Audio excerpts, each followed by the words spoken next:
dhugaadha yeroo darbee gara Taanzaaniyaatti jaallan dirreerraa imalleetu ture. Egaa imalli keenyi araaraanii rakkoo furachuu fi itti amantanii deemtanii kan jedhu araaraan rakkoo furannaa jennee amannes amanuu baannes yoo carraan isaa jiraate rakkoo uummata keenya irra jiru dhugumaan bifa kamiinuu akka xumura argatu ni barbaanna waan ta'eef deemuun dirqamuma ture. Egaa mootummaan abbaa irree kuni barcuma siyaasaa irratti rakkoo nan furaa jedhee taa'ee fedhii argisiisuu danda'etti nuti irraa hirmaachuun rakkoo hin qabu. Gaaffii mirgaa sabni keenyi gaafatee deebii argachuu dadhabe qawwee nu kaasise karaa nagaa ni furraa yoo jedhanii carraa sana ilaaluun dirqamuma taati jechuu. Itti amannees haa ta'u ittiin amaniini daandiin sun jira taanaan Oromoo wanti inni barbaadu akka inni barbaadutti deebii ni argata taanaan irraa hirmaachuun kasaaraa guddaa inni qabus hin turre kan ta'es kanuma. Araarichi akkam ture isa jedhu yoo tuttuqne uummatis maal baruu qabaa kan jedhu himuun barbaachise. Araarri kun tuttureera dudubbiin warra nu gidduu deemee rakkoon impaayera Itoophiyaa keessa jiru keessumattuu ammoo saba guddaa uummata Oromoo kan hirmaachise kuni xumura argachuu qabaa waan jedhu nutti deddeebi'aa nu gidduus deddeebi'aa warri ture ni jira waggaa 2 sanaa olii fi egaa yeroo sana mootummaan abbaa irree biyyittii kana balbala karaa nagaa rakkoo furuu sana cufaa taasisee yeroo dheeraa ammoo walitti deddeebi'uu keessa yeroo itti ayyee ni ilaalla jedhanii wal ilaalla jedhamee carraansaa argamaa dhufe tokkotu ture. Haala carraansaa argamaa dhufe sana keessatti lolli kaaba biyyittii mootummaa abbaa irree Itoophiyaa fi mootummaa abbaa irree kan ture durii TPLF waliin lolli ta'etu ture. Biyyittiin lola hamaa keessa seente. Nutis qaamuma lola sanaati durarraas kaasee itti fufee hanga har'aatti lola sana booddee araarri qaama mootummaa abbaa irree fi qaama TPLF waliin akka goolabamu ta'e tokkotu ture jechuudha. Haala sana keessatti akka irratti hirmaannu affeeramnee turre. Qaamota hedduutullee ture. Allaayansii ka TPLF waliin illee uummannee jirru qaamni sun akka hirmaatu jedhamee ture. Haala sana keessatti tokko rakkoon Oromoo fi rakkoon kaaba biyyittii jiru waliin fakkaatu. Wanni nuti barbaannu illee waliin fakkaatu. Akkaataan dhufaatii rakkoo biyyittii keessaa kan keenyaaf kan Tigree akka waliin fakkaanne beekama. Ammallee immoo Tigraay keessa haalli ture baay'ee ulfaataan lola qaama mootummaa lolu sanarra caalaa uummata biyyittii irratti beela namni tolche hongee dabalatee dhumaatii hawaasaa irratti waan hedduutu ture.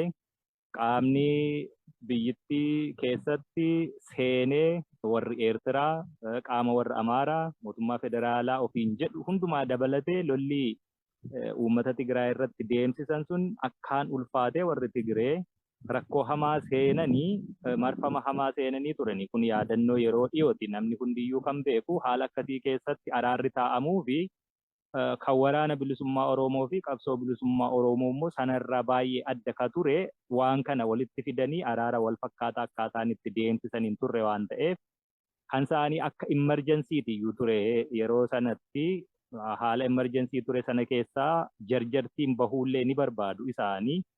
Haala akkasii keessatti waan wal fakkaanne walitti fiduun ulfaataa waan ta'eef wal jalaa duuba akka furamu barbaadame. Wal jalaa duuba furamuu sana keessatti dursi warra Tigraayiif kennamee ture. Achirraa akkuma dubbiin umatee egaa araarichi waan beeknu inuma qabna. Namni hedduun kan hin beekne maaliif haga har'aattuu waluma quba qabna jara sana walii waan ta'eefi. Araarichi maaliif taasifamee kan ta'eyyuu araara ture yoo waliigalteen Piriitooriyaa irratti mallatteeffame suni uummataaf himamee fi kan duubaan immoo waliigalame maal ture maaltu immoo hojiitti hiikamee ka'e waan hedduu jira. Isaan akkuma jirutti dhiisnee garaan keenyaatti yoo deebine garaan keenyaatti yeroo deebi'amu itti fufaa xumuratti godhaa kallattii kanas jedhamnaani Egaa namni mataan isaa nagaa hin taane maraateeru Abiy Ahmed yeroo sanatti wanti inni jedhe rakkoo nageenyaa gara rakkoo nageenyaa jedhu isaanii galolaa yoo xiqqaate uummata miiliyoona tokkotti dhiyaatu lubbuu galaafate rakkoo nageenyaa gara kaabaatti mudate sanarraati mootummaan nagaa kabachiisuuf yeroo socho'etti xiqqoo sirni dhablummaan naannoo adda addaatti ta'e malee lolli gara biraa hin jiru kana yeroo gabaabaatti furuu hin danda'edhe ammas waan waadaa seenillee rakkoo jirtu wal jalaan furuu isa jedhu sana qaamota international community ambassadors and diplomats waan kana sochoosaa turaniif waadaa seeni hundallee cabsee yeroo gabaabduu keessatti amma hojii manaa isa sirna dhablummaan bakka adda addaatti ta'ee kanan fixaa ka jedhuunidha. Amma gaa araaraa itti deemna jedhame sana didee gara lolaatti deeme. Yeroo sana namni hedduun fira oboo fi qabsoo bilisummaa Oromoo uummata Oromoof yaaddoo ture. Warra badiinsa oboo hawwaniif immoo gammachuu ture. Mootummaan egaa hojii manaa hedduu keessa ture, biizii ture, achirraa amma bayyanateera. Warri fira ta'e waraanni bilisummaa Oromoo duula kana dandamachuu hin danda'u. Warri immoo diina ta'e immoo waraanni bilisummaa Oromoo dhabamuunsaa miilanaa jedhaniitu yaadni wal faallaa akkasii lama adeemaa ture. Yaaddoos haa ta'u gammachuu lachuu wanti ta'e hin turre argiteetta haga ammaas lolli itti fufee jira. Mootummaan abbaa irree waan hundumaa irreen fixuu barbaadu kuni duula guddaa, bobbaa guddaa, humna guddaa as dachaasee inni sun homaa waan jijjiireen qabu. Waraanni bilisummaa Oromoo kan durii caalaa gabbataa meeshaatiinis humna namaatiinis rakkoo furuutiinis gabbataadha dhufe. Egaa warri nu gidduu deddeemaa ture. Rakkoon kun lakki akkasittiin dhumatu karaa nagaa fixuu qabdu lolli itti fufuun qabu. Akkuma garaa bal'inaan itti deemamee egaa dippiloomaat waan ta'aniif akkasuma jedhu gara bal'inaan mootummaan akkuma deemee kaabarraa rakkoo fixe asittis garaa bal'achuu qaba maal ittiin jedhanii kadhataa turan jechuudha. Nuti homaa duulli sunis waan nu godhe hin qabu. Egaa guutummaa Oromiyaa keessatti gaaffii mirgaa sabni Oromoo gaafatee deebii dhabee qawweessa kaasisee sun gabbinaa fi jabinaan itti adeemame. Mootummaa abbaa irree kana gara dirquutti yeroo fudhadheeni rakkoo naannolee adda addaatti uumame nan tasgabbeessa ka'edhee waadaa seenes waadaa sana guutuu dadhabee biyyittiin guyyaarraa guyyaatti gara qileetti adeemaa turte. Kana keessaa ba'uuf dirqama gara araaraa kanatti dhufuutu ture. Haala akkasiin egaa wal argaa waliin haasahaa marsaan jalqabaa walitti dhufame. Walitti dhufeenya sana keessatti haalli baay'ee ulfaataa ture. Gaaffiin Oromoon dhiyeessu otoo barcuma siyaasaa irratti dhiyaatee itti haasa'amiin waraanni bilisummaa Oromoo dursee qawwee hiikkachuu qaba waan jedhu kan jarri sun qabatee dhiyaate. Abjuun isaanii sanaa alatti homaa waa harkaan qaban waan dizaayin godhatanii dhufan waan ta'eef baay'ee ulfaataa. Xiqqoo rakkooma furuu qofaa osoo hin taane hafuurumti nama walitti fiduuyyuu ulfaataa ture. Tiimiin keenyas dhaqee waan walaasaame haasa'amee ammoo haa taatu erga walitti dhufnee carraa kanaa deebisnee bishaan hin nyaachisnu yoo walii galamuun dadhabameyyuu walitti dhufuun walii galteedha. Oromoo waa'eetu nurraa eegaa jedhamee hafuuruma gaariin ibsu wal fakkaatullee bahee walitti haa deebinu jedhamee akkasiin bahame. Walitti deebi'amuu sana keessatti duulli ololli waan hedduun ture.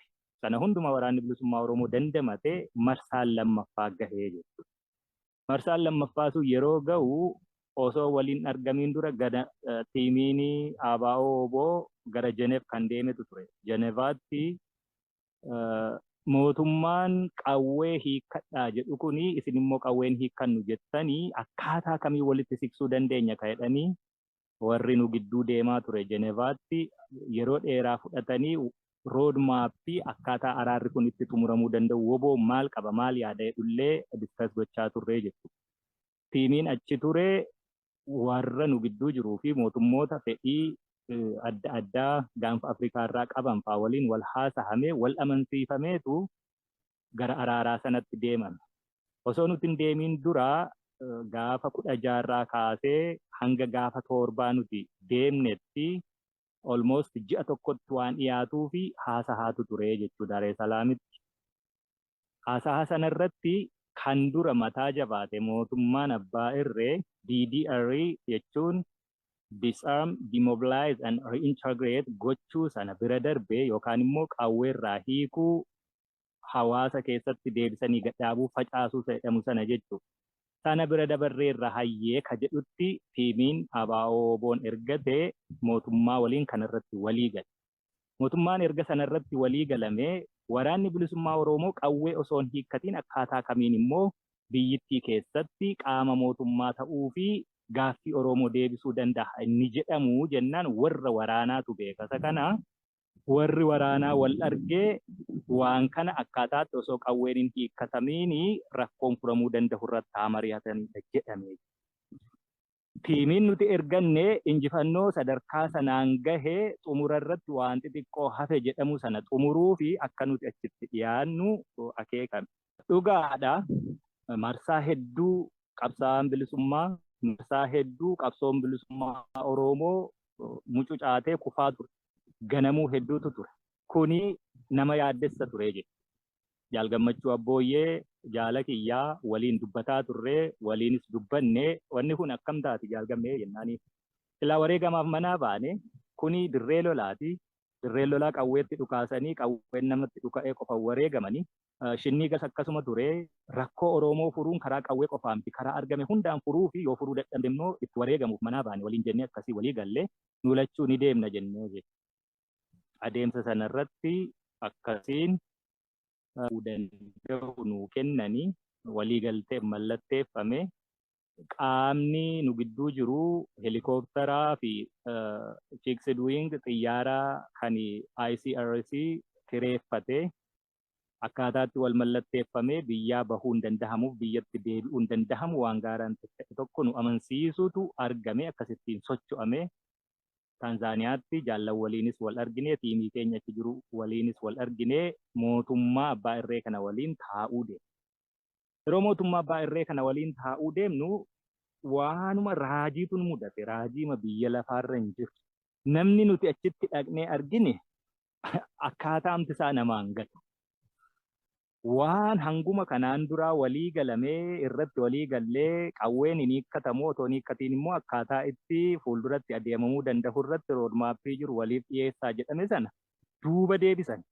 Wanti turte silaayyuu yoo rakkoon alatti akkamittiin deebi'uu dandeenya jennee mari'annee xumurannee deemne malee waraana bilisummaa Oromoo fi qabsaa'ota isaa hoogganoota isaa gargar baasuu qofaa ture malee araarri hin turre. Warri nu gidduu jirullee ni rakkate. RRItu ture. DDR jechuun hiikkachuun suni hiikkatamee uummatatti deebi'uun suni irra erga darbamee waan nuti dhiyeessine RRI reorient gochuu, retrain gochuu, integrate security sectorii keessatti akkas gochuutu ture jechuudha. Erga akkas gochuun jechuun immoo nama irra deebitee leenjista. Irra deebitee haaromsita. Achii booddee instituushinii biyyittii keessatti qaama adda addaatu jira seektaroota adda addaatti galchita. Kan nuti irra deebinee leenjisnuu fi ilaalcha adda addaa irratti leenji'e waraanni. Mootummaan abbaa irree waan irratti leenjisee qabaa nuti waan irratti leenjifannee qabna. Kanadha reorient goone retrain goone integrate goona ka jedhu roodmaappii dhiyeeffannee deema.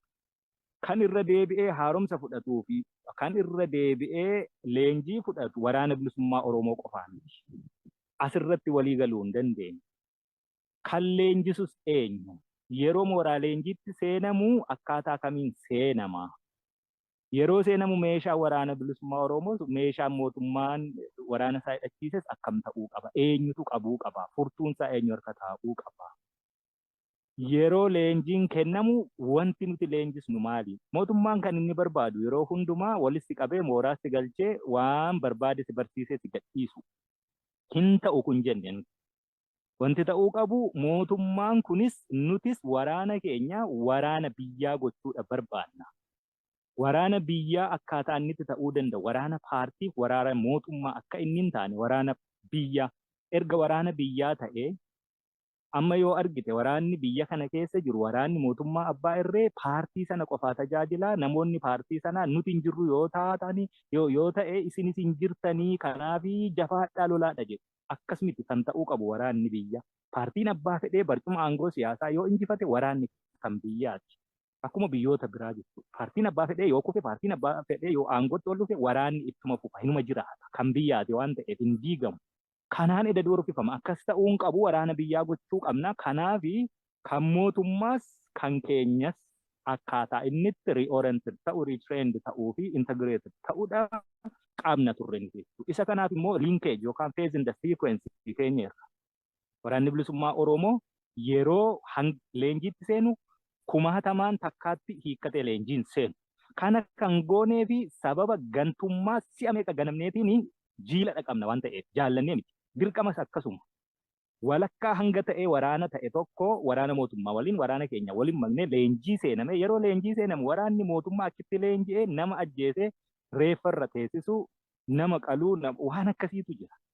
Kan nuti leenjisuu barbaannu dimokiraasii, walqixxummaa, mirga namoomaa tiksu waraana piroofeeshinaal ta'e paartiin siyaasaa abbaa fedhee paarlaamaa seenuu barcuma aangoo siyaasaa irratti yoo barbaade kophee baasee walitti haa darbatu nagaa eegsisa waraanni mootummaa.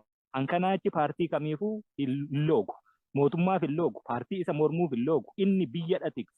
Warri wal mormuuf inni mootummaa ta'e yeroo akka barbaadan wal lolani uummatatu ilaallata.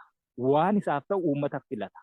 Waan uummati filate immoo waraanni akka inni hojiitti hiikamudha. Instituushinii jira. Waraanni iyyuu keessan isaan kanatu hojjeta. Kana dhafinni. Kun mootummaa abbaa irree sanaaf liqinfamuu hin dandeenye.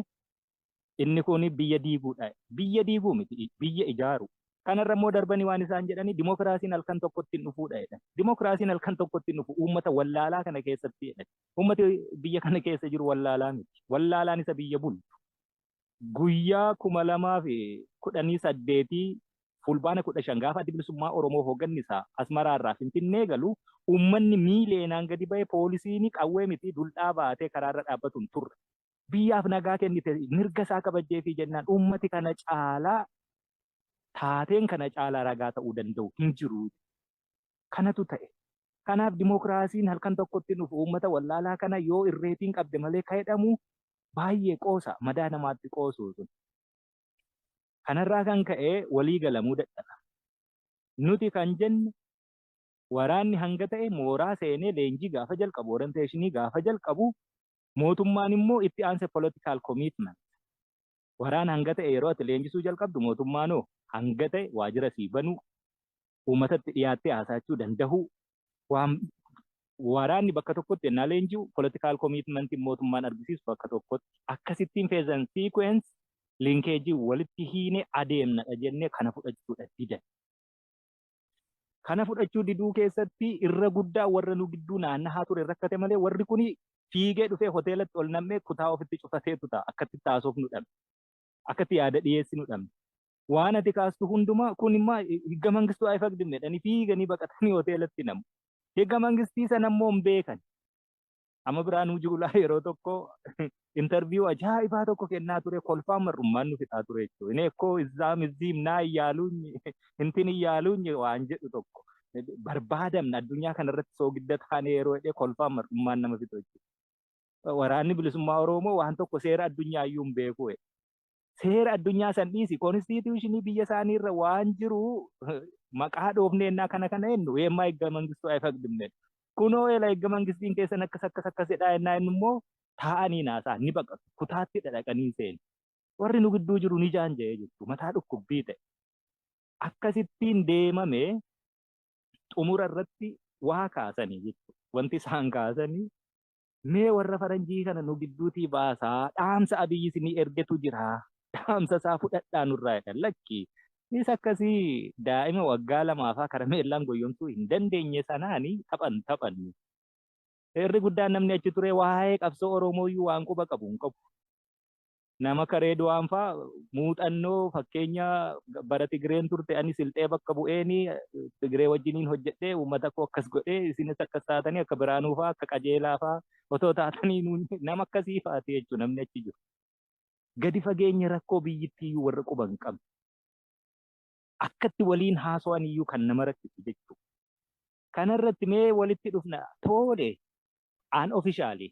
Bifa ofishaaliin taaneen daqiiqaa 5 sinii kennina maal nutti haasoftu enneen jaalgammee hin jira anaaf jaalgamme Abii dhaamsa sinii qaba. Dhaamsa akkamii faranjii biratti haasa'uu hin feenu. Rakkoon qabu garuu ofishaal mitii jennee dhaqnee teenye wajjina. Wanni haasofne wal tahanee faannoof shaabiyaa lollaa waraanni qawweeyyuu ni hiikkatu waraanuma biyyaatti fidaa dabalaa isiniif immoo hangoo isinii laannaa haadha jedhani. Nama kofalchiisa. Uummata hammana ga'utti qoosuudha ta'e.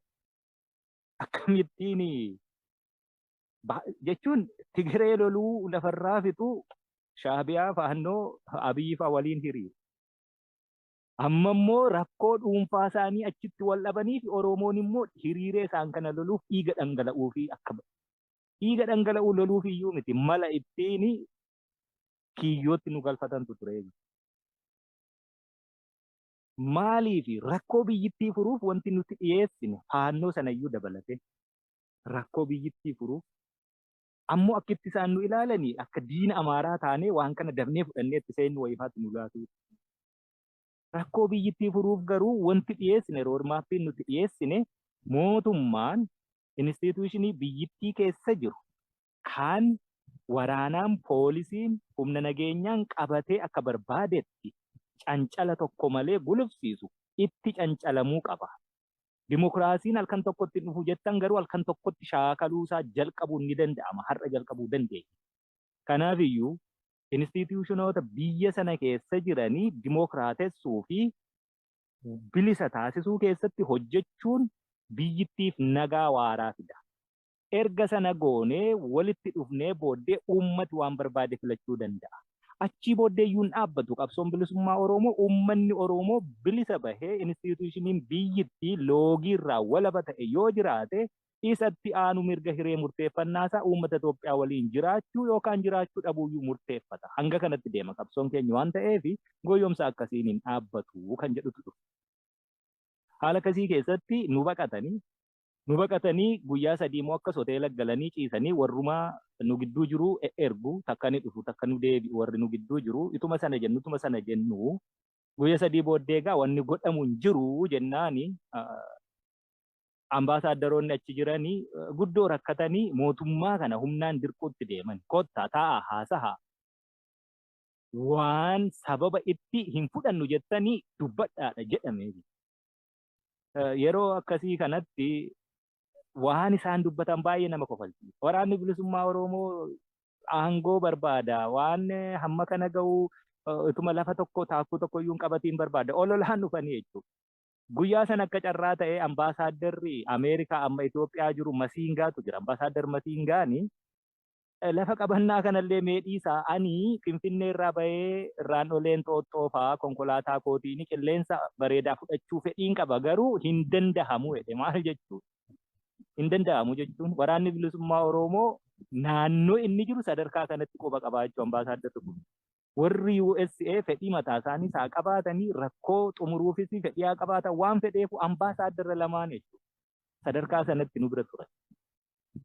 Namni kuni akkasittiin deebisee fi dirqanii fidanii nu bira kaahan galgala tokko naannoo sa'aatii 11 akka sa'aatii naannoo kanaatti walitti dhufamee waan dhiyeessuu qabnuu fi akkaataatti RRI'n hojiitti hiikamuu danda'u roodmaappii qabnu dhiyeessuu irratti gaafa dhufnu warri ambaasaaddoroonni nu gidduu turani warri taajjabdoonni nu gidduu turani warri walitti nu fide rakkoon kuni akka inni adda hin cinne akka inni furamu walitti dhufeenyi kuni akka hammeenyaan gargar hin bahamne fedhii guddaa agarsiisaa waan turaniif yoo walii galuullee dadhabdanii dhukaasa dhaabuu dhukaasa namoomaa dhukaasa humanitarian aid isa jennu dhukaasa dhaabaati uummanni rakkoo qaba rakkoo guddaa keessa jira uummati keessani qaanaha dhukkuba guddaatu biyya sana keessa jira beelatu jira gargaarsa sinii kennina dhukaasa dhaabuu wal mallatteessaallee sadarkaatti nuun jedhantu ture waan ta'eef yoollee araadi kun itti fufuu baate kana goona jenne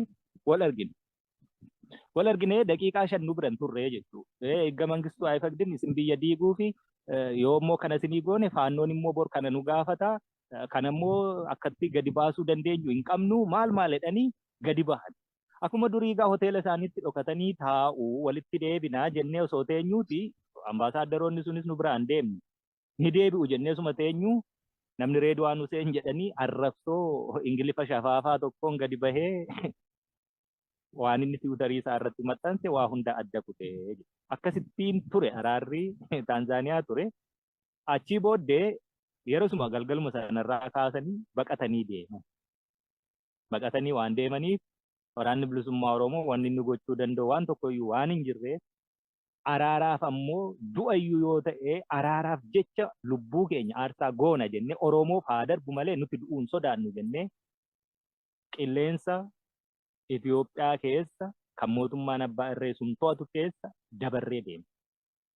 Jaallan lubbuu isaanii balaaf saaxilanii duuti qawwee qofaan miti wareegamni lolaan qofaa miti sabaaf ta'a taanaan wareegamni kamuu nagaa fida taanaan sanan sodaannu jennee deemne sanaa ol wanni gochuu dandeenyu harka kennachuu qofaa ture. Harka kennachuun immoo waan hin danda'amneef qabsoo bara dhufaa darbaa ilmaan Oromoo kumni itti kitimamanii jaarroleen keenyillee har'a itti salphatanii nagaaf jecha asmaraarraa gaafa galanii kaasee gariin har'a hidhaa jiran gariin immoo wareegama lubbuu kafalaa jiran gariin immoo mana ofii keessatti yoo guddate qilleensa rabbi isaanii kenne hafuura baafachuu qofaa irraan kunne mootummaan abbaa irree kun malee waa hundarraa kute akkaataa kanaan haala jiran kana keessatti harka kennachuun waan hin malle waan ta'eef qabsoon hidhannoo ammas marsaa biraaf akka itti fufuu waan kun lubbuu namaati gaaga'a qabeenya biyyaati gaaga'a maatiidha diiga lafa onsaa jiruu fi jireenya namaa golgoleessaa kun akka itti fufu mootummaan abbaa irree kun heeyyameeti nu baqatee deeme.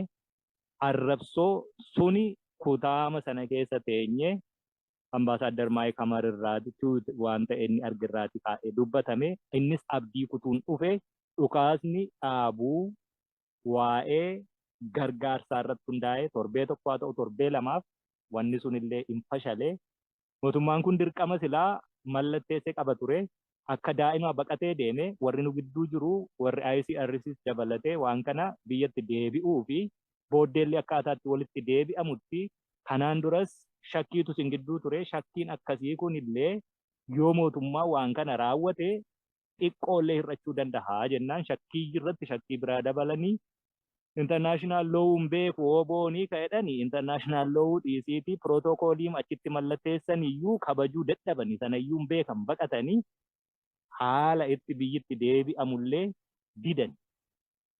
Gaafa isaan didan nuti gabbaruu hin deemne yeroo keenya fudhanne carraa sanaan silaa baanee waan mootummoonni adda addaa investitti godhan sanarratti dhimma baanee waan biraan hojjennu turre pirootokooliin sun jira garuu erga mootummaan kun didee yeroo barbaannetti waan barbaanne hojjenne akka deebinutti murteeffannee bubbullee waan hojjennu hojjenne rakkoo furachuu qabnu furanne kallattii walii kaa'uu qabnu walii keenye daandii duraan tolfanneerra deebinee dhufnee galle mootummaa kamtu jiraayii Itoophiyaa ishee kamtu daangaan ishee kaabaa kibba bahaa dhihatti tikfameeraayitii nama rakkisa waan nama rakkisu hin qabu.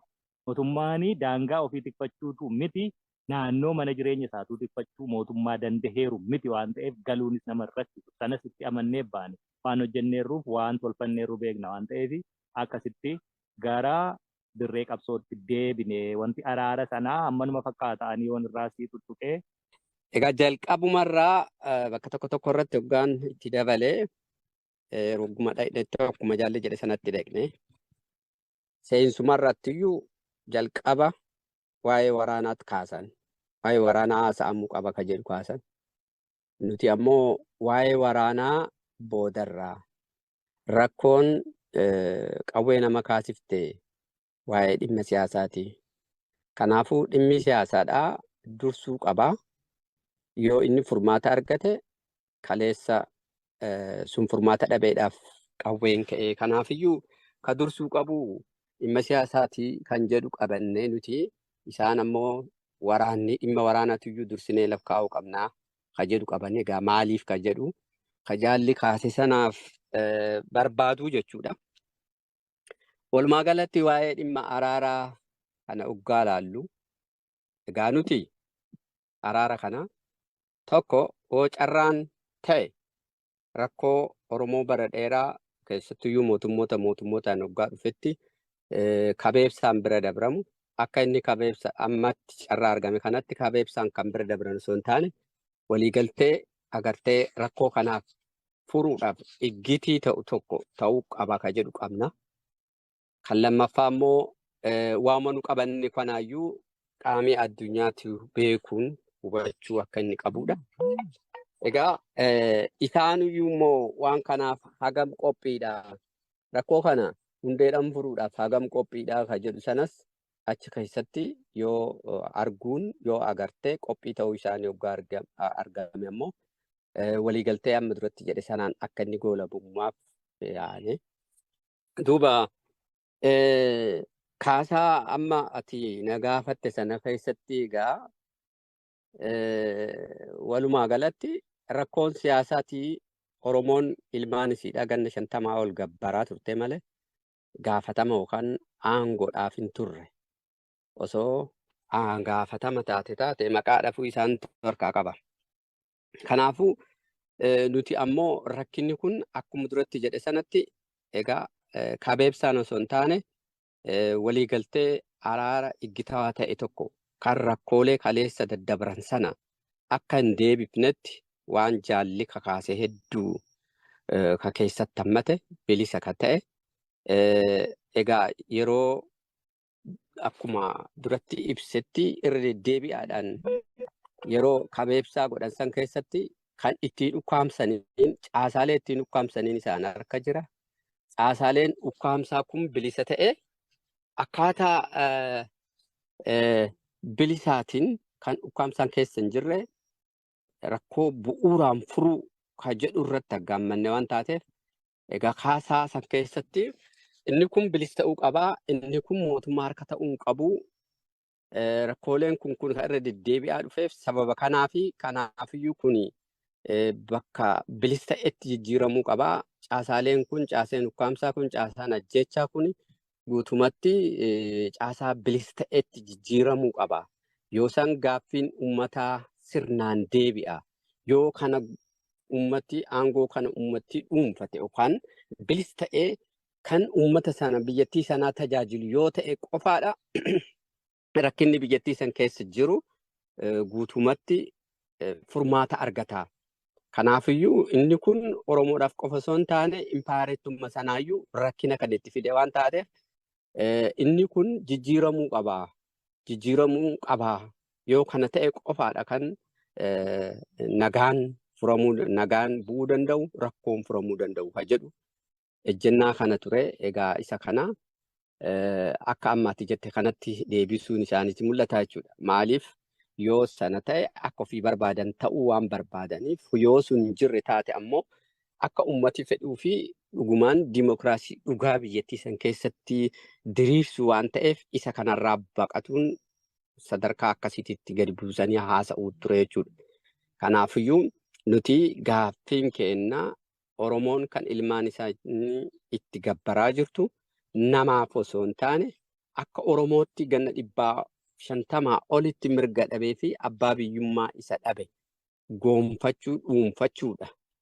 Har'as sanumatti jirama. Ilmaan isaanii gabbaraa jiran, manni isaanii irratti gubataa jira, qabeenyi isaanii saamamaa jira. Inni kun cuftuyyuu kan ta'amaa jiruun caasaalee uummataa ta'uu dhabuun kan mootummaa ta'e sun gara bilisa ta'ee uummataaf akka oolu kan jedhudha jechuudha. Egaa kanarraa kan ka'e kun isaaniif hin liqinfamu. Ana kan itti yaadutti araara sana yeroo kanatti yeroo marsaa lammaffaa keessattiyyuu marsaan tokkoffaallee marsaa lammaffaallee keessattiyyuu marsaa lammaffaa keessatti rakkoo kaleessa warra kaabaa waliin turan bifa akka amma jaalli jedhe sanatti yoo gabbuufatan rakkooleen dhibii isaan mudate kan amaaraa isaan mudate kana carraa jaalmarroon dubbate sanaan qaamii waraan bilisummaa Oromootis ilaalcha akkasii waan qabuuf nu waliin hiraaraa yookaan ammoo akkanatti nutti dhufan jedhan egaa tokko tokkoonis akka dhuunfaattis wanti haasa'aa keessaa warra amaaraa kana kaasanii akkas jechuutu ture jechuudha. So nuti ammoo rakkinni waliigalaa kaffide kana nuti akka Oromootti qabsoo kagooneef ofii mirga keenya arganne mirga namoota dhibiidhaan ammoo sarbuu osoo hin taane inni sun nagaa fiduu hin danda'u waan taateef cuftiyyuu mirga Oromoon argatte san yoo argatte impaayera san keessatti nagaan bu'a ka jedhu jalqaba bu'uura isaatirraa kaasee adda bilisummaa Oromoodhaa hanga ammaatti ejjennaan inni qabu kan ture isaan ammoo akkasitti reegan akkuma duratti kaafame sanaa jechuudha. Sanarraa kan ka'e egaa akkuma jaalli ibsetti dhugaa dubbachuudhaaf warruma qaama waan kana qopheessee fi nu iddoo turee jechuu yoo jenne dhugaarraa fageenyaan qabu jechuudha. Baqatu wanta kaleessa jaallii jedhee yeroo baatii tokko oliitiif waliigalteen latteeffame cuftuyyuu irra deebi'ame. Egaa gaafa Reedwaanii fi Geediyoon dhufan wanta duraan haasa'ame cuftuyyuu keessa deebi'ame akka haaraatti gad dhufee jechuudha. Akka haaraatti guuga fidanis jalqabumaarra dhimma waraanaa taasofnaa malee dhimma siyaasaa eegeerra ta'aa akka jedhu ejjennaa akkasiiti. Egaa kan waan iddoo deemarraa akka san jalqabnaanis rakkoo biyyattii sanaaf furuu kan danda'u gaaffileen uummata kanaa ka deebii argatu jalqaba inni kun bilis ta'ee sirraa'uu qaba. Kanaaf mootummaa harkaa bahuu qabaa ka jedhu sun isaan ammoo mootummaa harkaa bahuu ka jedhu sun akkuma jaalli jedhe san kun biyya diigaan kaan taasisan heerri keenya akkasiin egaa kanuma kanaan yeroo isaanii hubanii xumurarra akkas ta'e jechuudha. Isa lammaffaa amma olola deemaa jira. Waraanni bilisummaa Oromoodhaa faca'ee yookaan ammoo raayyaa ittisa biyyattiidhaa san dur dhaabbatee loluu amlee hin qabu ka jedhu kun egaa bara dheeraadhaaf kan deemaa ture. Yeroo hundaayyuu kan isaan haasa'an kanuma. Kun ammoo mallattoo burjaajii uummata keessatti uumuudhaaf itti fayyadamaa bahanii fi ammas itti jiran malee waraanni bilisummaa Oromoo bakkuma isaa san jira. Egaa lolees ogguma isaan haasa'aa jiran sanaayyuu wanta addunyaatti agarsiiseen qaba. Ka durii caalaa kumaatamaan booji'ee agarsiisaa ture. Kanaafiyyuu nuti bakkuma kaleessaatti bakkuma sanarra ejjina. Fulma sanarra jirra.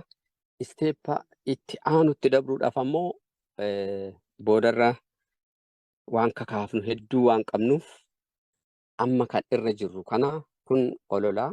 Ololli silaa isaan walumaan dhalatanii walumaan guddatanii as ga'anii boru waan lafan jirre isaan amala isaanii keessatti har'a sobanii buluu fedhu. Har'a sobanii nama burjaajessu malee boru waan hin jirre har'umaaf guyyaa tokkichaaf callaa propagaandaa guyyaa tokkichaa yoo argatan sunuma akka onnitiitti irra eeggatu. Waan boru lafan jirre waan boru mul'anne yeroo hundaayyuu wooma yeroo geen godhuu barbaadan waanuma yeroo waan tokko tolfachuudhaaf guu barbaadanitti wanti isaan dheenna kana hiriira waliigalaadhaa jedhu sanatti dhimma bahuudhaaf isa san uummata kana jaajeessanii isa san baasifachuudhaaf jecha faabrikeet godhanii olola oofanii malee nuti pirogiraamatti hin qabnu lollaa pirogiraama isaaniitiin hin lolluu akkaataan itti hojii keenya gaggeessinu kan mataa keenyaa qabna ka isaanitti waliin hin deemnu. So wanti isaan jedhaniif waaman amma duratti siin jedhe sana geen godhuudhaaf waan guyyaa tokko geen godhuudhaaf soba guddaa tokko sobu. Kana ammoo fuulduratti walitti dhufnee kan dirreetti mul'atee silaattuu hin ceeranii uummata Oromootis arguudha. Nuti akkuma kaleessatti ejjina sana caalaadha jabaatne fuulduratti duratti nu tarkaanfachiisu sadarkaa sanarra ejjina. Agansiin jechuu barbaada Jaal Daandii.